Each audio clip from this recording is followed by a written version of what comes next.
Hold it now.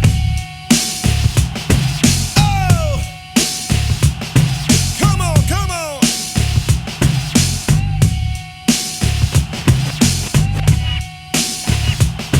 Huh. All right, y'all. Oh my gosh, it is beyond. It's so artistic, so colorful, so strong. I'm really like grateful and happy to be a part of it. I've never been a part of something like this before. It's amazing. I absolutely loved it. It came out amazing, you know. It's cool when you see everything finally come together. You're like, what? It's not what I thought was gonna happen, you know. So it's really cool. It's really cool. Well, the first thing that comes to mind is the synergy on set with everyone being very open and positive and kind. I've worked on sets where it's really just we're working and let's just get it done and there's no real connection. And I've worked on sets where there's been, you know, great connections.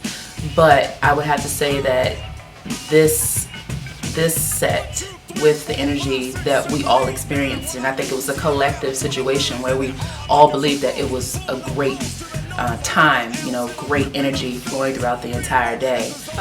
Amazing.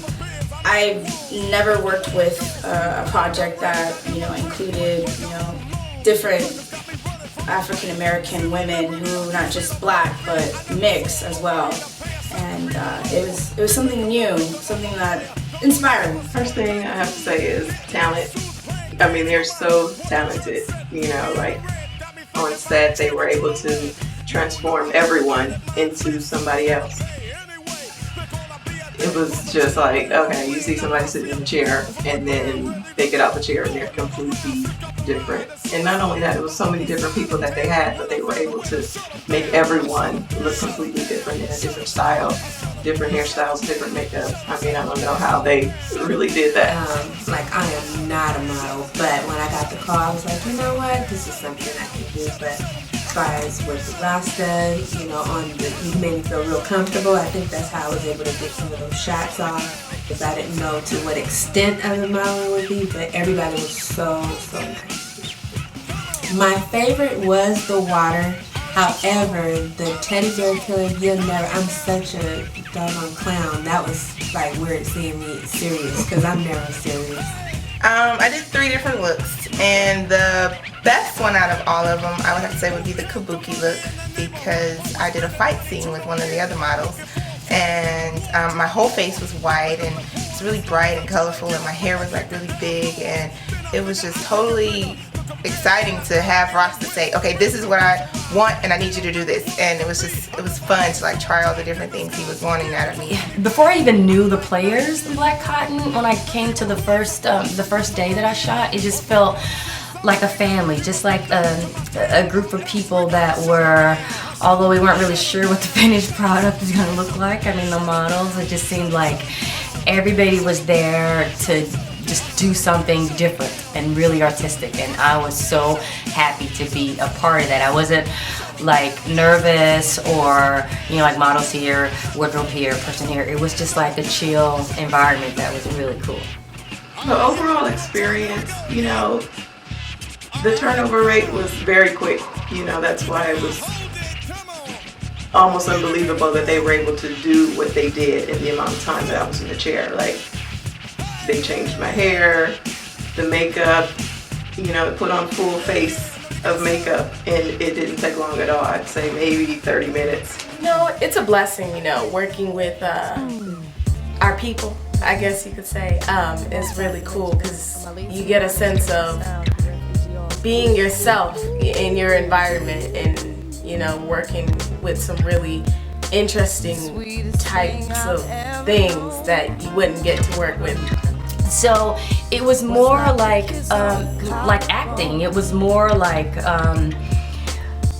he just made me feel like really strong when he was kind of describing what his vision was. You know, it was awesome. It really helped me kind of get into the characters.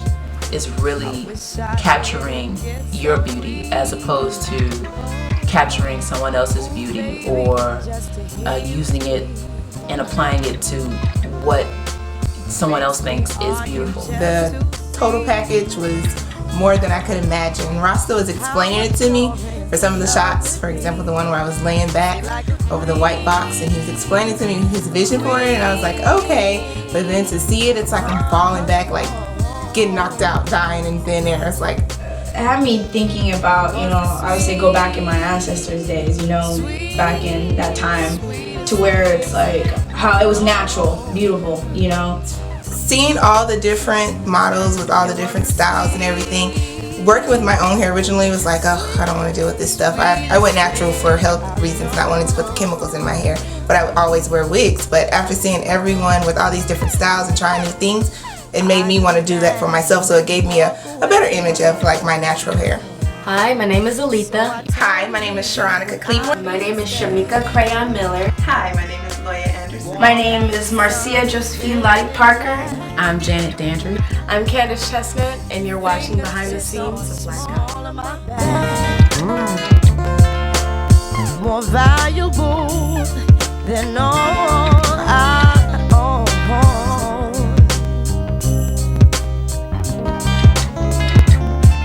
Like your precious, precious, precious, precious, precious.